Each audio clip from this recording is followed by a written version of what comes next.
ఈరోజు క్రైస్తవ్యం వల్ల దేశానికి ఏంటి లాభం అని అడుగుతున్నారు చాలా మంది.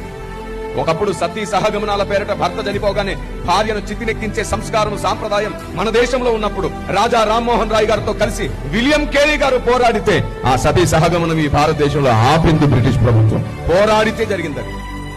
ఒక క్రైస్తవుడు భారతదేశ ఆడపిల్లలు కాపాడాడు. భారతదేశ ఆడది చితిమంటల మీద చిదిరిపోకూడదని కాపాడాడు ఒక క్రైస్తవుడు.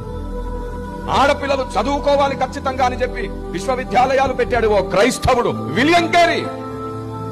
కుష్ఠరోగుల్ని పట్టించుకోకుండా ఆనాటి ప్రభుత్వాలు కూడా దేశం బయటికి, ఊరు బయటికి, పట్టణాల బయటికి వెలివేసి బంధువులు, కుటుంబం కూడా పట్టించుకోకపోతే ఎక్కడి నుండో వచ్చింది ఓ క్రైస్తవురాలు.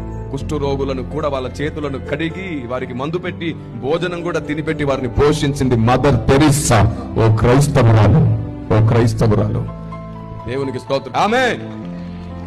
ఇలా చెప్పుకుంటూ పోతుంటే ఈ రాత్రి మొత్తం సరిపోతుంది. అంత మేలు జరిగింది భారతదేశానికి క్రైస్తవుడి వల్ల.